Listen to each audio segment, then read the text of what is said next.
खुंगा 35थि खेराइ आरो लक्ष्मी फुजाखौ खुंफुंदों चिरां जिल्ला खुंग्रि बियाब दुलाराय बाथौ गौथुमा।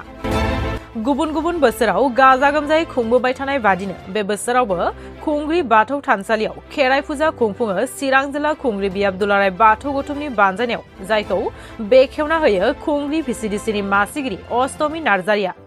खुंग्रि बियाब दुलाराय बाथौ गौथुमा आरो 14 नं चिरां दुवार ब्लक इउपिपिएलनि मावथिफोरनि नुजाथिनायाव खौरां बिजोंनि सिगाङाव खुंग्रि बियाब दुलाराय बाथौ गौथुमनि आफादगिरि दिपेन्द्र नार्जारिया फोरमायदों दि बे माइनाव खेराइ आरो लोखिखौ फुजिनायनि गेजेरजों बाथौ सिबियारिफोरा धोन सम्पति, जानाय लोंनाय, नखर संसार खुंनायनि फारसे गोजोन लाबोनो हायो। लोगोसे बर'नि बे गिबि धोरोमनि फुजाखौ फुजिनानै गुबुन गुबुन धोरोमनिफ्राय लाबोफिननो हायो आरो धोरोमखौ दुनियायाव गेरेमसा खालामना मिथिसार होनो हायो होननाबो फोरमायो। आङो मोनाबिलिनि बयनिसिमबो खुलुमनाय जासिबाय। दिनैहाय जोंहा चिरां जिल्लानि सिङाव थानाय जोंनि खुंग्रि बियाब दुलाराय बाथौ गौथुमा खुंगा 35थि जे जोंहा गोथार लोक्षि फुजा लोगोसेनो जोंहा खेराइ फोरबो बे हाबाफारिया जोंहा दा सोलिगासिनो दङ। बे हाबाफारियाव आंखौ नैबे जोंनि बाथौ आर'ज जे खालामनाय बे खालामनायाव आंखौ सासे ओनसोलनि सासे मावथि हिसाबै आंखौ बे बिबानखौ होनायखाय आङो बिथांमोननो आंनि गोसो गोरबोनिफ्राय आङो साबायखर जासिगोन। आं दिनैहाय खोब मोजां मोनदों। दिनैहाय जोङो खुंग्रि बियाब दुलाराय बाथौ गौथुमा फैयै फैयै 35 बोसोर जोंहा माइनाव खेराइ फोरबो लोगोसे जोङो बे लोक्षि फुजा होनाय बे हाबाफारिया सोलिबाय थादों। जोंनि मिथिनायाव जोङो बे ओनसोलाव जोंनि आजै आजौमोन जाय बिथांमोन जोंहा बन्दाराम मुसाहारिमोन दङ, जा कालिचरन बसुमतारी बिथांमोन दङ, बासिराम बसुमतारी बिथांमोन दङ, बिथांमोननि गोख्रों नाजानायावनो जोंनि नैबे खुंग्रि बियाब दुलाराय बाथौ गौथुमनि बे गासै 50थासो गामिया थांनाय 1962 मायथाइनिफ्रायनो बे खेराइ फोरबोखौ खुंबाय थादों होननानै जों मिथिदों। आरो बे खेराइ फोरबोनि गेजेरजोंनो बे ओनसोलाव जोंहा 90% जोंनि बाथौआरि सुबुंफ्रा बे जायगायाव रायजो जानानै दङ। आरो बे खेराइ फोरबोनि गेजेरजोंनो जोंनि बोसोराव जेखिनि जोंहा आबाद मावो बे आबाद मावनाया जाहाथे मोजाङै जों फिथाइ मोननो हायो, जाहाथे मिथिंगानि जे जाब्रबथाय मिथिंगानि खैफोदाव जाहाथे जोंनि आबाद मावनाया जाहाथे जेबो जाहाथे गाज्रि मोनसे थासारिजों मोगा मोगि जानाङा, बे बाथ्राफोरखौ जोङो जोंनि नैबे दिनैनि खेराइ फोरबोनि गेजेरजों जोङो बिमा माइनावनाव बा जोंनि नैबे गुबुन गुबुन माखासे जोंहा जोंनि जे सिबियारिफोर दङ, जा फुजियारिफोर दङ, दा बिथांमोननि गेजेरजों जों निस्सय माबा मोनसे जोंनि इयुन संसार जानायाव जाहाथे जोङो बेबादि रैखा मोननो हायो, बे बाथ्राखौ जोङो बिथांमोननि गेजेरजों जों बेखौनो जोङो सिगां दङ। आरो जोङो बेखौनो बुंनांगोन, जोंहा बर'नि गोबां माखासे आसार खान्थिफोर दङ आरो गोबां जोंनि बर' हारिनि जे थांनानै थानायनि जे गोजोर मोनसे थासारि, बे थासारिया जोंहा नैबे खेराइ फोरबोनि गेजेरजों जोङो नुनो मोनो। आरो आसा खालामो बे खेराइ फोरबोनि गेजेरजोंनो जोंनि बर' हारिनि जे धोरोम, जे बाथौ धोरोम, बाथौ धोरोमा जे बर'नि गुदि धोरोम, बे धोरोमा जाहाथे आजै आजौमोननि समनिफ्रायनो हाजार हाजार बोसोरनि समनिफ्रायनो दिनैसिमबो बे बाथौ धोरोमा दिनै थांनानै दङ। बे बाथौ धोरोमा लिरनाय जारिमिन गैयाब्लाबो, लिरनाय बिजाब गैयाब्लाबो, बे बाथौ धोरोमखौ जोंनि आइ आफामोनहा दिनैसिमबो आजै आजौमोनहा जेरैबायदि गोबानानै दिनै सोलिबोदों, दासिमबो बे सोलिगासिनो दङ। आं आसा खालामो आरो इयुनावबो बे बाथौ धोरोमखौ जाहाथे गोबानानै जों निस्सय थांनानै थानो हागोन, जों बेखौ मिजिं खालामो। आरो बाथौ धोरोमनि सिबियारिफोरनि गेजेराव गोबां बेबायदि जोंहा डक्टर, इन्जिनियार, प्रफेसार, लेक्सारार बेबायदि जोनोम जानायखौ जों मोन्दों।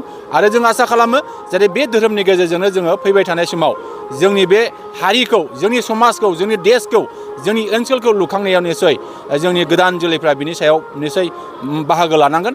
आरो गोदान जोलैफोरनि गेजेरजोंनो जाहाथे जोंनि फैबाय थानाय बे बाथौ धोरोमखौ गेरेमसा खालामनांगौनि थाखाय बयबो बिथांखि लानानै खामानि मावगोन, आं बेखौ मिजिं खालामो। आच्छा, दिनैहाय 2023 मायथाइनि अक्ट'बर दाननि 28 अक्ट'बर आरो बांला 1430 बांनि कार्तिक 10 बे बारायाव लोक्षि फुजा गोथार सान दा बेजों लोब्बा लाखिनानै दिनैहाय खुंग्रिं बियाब बाथौ गौथुमा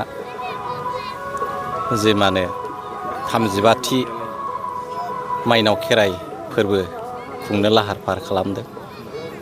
दा बेवहाय जोंनि जिनिखि खुंग्रिं बियाब बाथौ गौथुमनि जि उद्दिस्य बे उद्दिस्यआनो जाहैबाय जे माइनाव खेराइ फोरबोनि गेजेरजों आरो लोक्षि फुजानि गेजेरजों जाहाथे जोङो लोक्षिखौ सिबिनानै जोंनि जिनिखि बर' माहारिनि आरो बाथौ धोरोमनि जिनिखि सिबिसुलाफोर बे सिबिसुलाफ्रा बा सिबियारिफ्रा जाहाथे धोन सम्पतिनि फारसे जानाय लोंनायनि फारसे गावनि न'खर संसार खुंनायनि फारसे जाहाथे जोङो गोजोन लाबोनो हायो बेनि थाखाय जोङो खेराइ फोरबोजों लोगोसे लोक्षि फुजानि मुङाव जोङो बे फोरबोखौ जोङो खुंनाय जादों।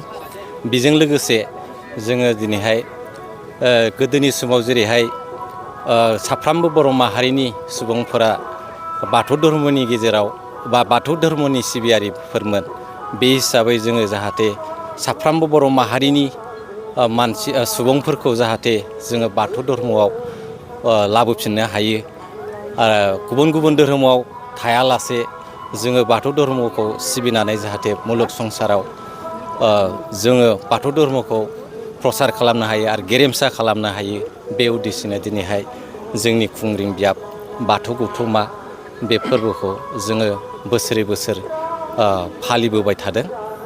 बेखौ बुंनानै आङो आंनि बुंनायखौ फोजोबनाय जाबाय। बे बाथौ धोरोमनि गेजेरजों फुजिनानै जोंनि जिबनाव माबायदि उन्नति लाबोनो हायो होननानै बुंनो सानो? दा जाय बुस्थुआ गुबुन धोरोमाव गैया जोंनि धोरोमाव मा स्पेसियेल दङ होननानै सानो? दा बेवहाय आं बुंनो सानो जि समनिफ्राय जोङो माने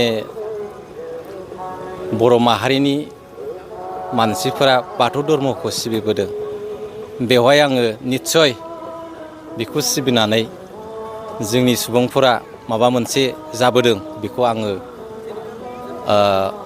आसा खालामो आरो आंनि मेगनजों नुनायाव जों बेखौ सिबिनानै जेरैबायदि बर' माहारिया दिनैसिम मुलुगाव एसे सिनाय जादों बेखौ आं आसा खालामो आरो। नोंथांमोननिसिम आङो गाहाम हामलायनाय जासिग्रोबाय। दिनैहाय जोंहा खुंग्रिं आन्सलिक बाथौ गौथुमा साननैनि हाबाफारि खुंगा 35थि बे खेराइ लोक्षि फुजाजों लोब्बा लाखिनानै जे जोंहा खेराइ फोरबो बे साननैनि हाबाफारि खुंफुंनो थांगासिनो दङ। दिनैहाय आङो बेखौनो बुंनो सानो जोंहा जे खेराइ फोरबो बियो फोरबो नङा जों बर' माहारिनिनो मोनसे गुबै धोरोम। बे गुबै धोरोमा जाहैबाय जोंनि बर' माहारिखौ बे खेराइयावनो जोंनि बर' माहारिनि गासै कला कृष्टि राव धोरोम हारिमु बेवहाय सिखारो आरो बेजोंनो दिनैहाय बर' माहारिया खेराइ धोरोम आरो बाथौ धोरोमजोंनो सारा बुहुमाव बर' माहारिखौ सिनायथि जोङो मोननो हादों होननानै जोङो सानो। आं सानो जे जोंहा बाथौ धोरोमानो जोंनि बर' हारिनि गुदि। बेवहाय जोंनि थांना थानायनि गासै कला कृष्टिफ्रा बेरखाङो आरो बेवहायनो जोंनि बर' हारिनि माखासे आसार खान्थि संसार जानायाव जोंहा माखासे बादजों सोलिबोनाय खान्थिफोर थायो। बेफोर जाहैबाय जोंहा बाथौआ बान्दोबा सिजौआ गरंबा सिफुंनि गुदुङा दुंबा थाइगिर खङा खंबा नैबे मोनबा बादजों जोङो माखासे बादनि गेजेरजों जोङो स्थायि भाबै थांनानै थानायनि थाखाय जोङो माखासे मावथावै एबा मावनो हामै फोरखौ मावालासिनो धोरोमखौ गोबानानै बर' हारिया एबा बाथौ धोरोमारि सिबियारिफ्रा गावनि संसार जानायाव संसार जानायाव मा होनो गोसोखौ दाद बेफोरबायदि मोनो आरोखि बाथौआरि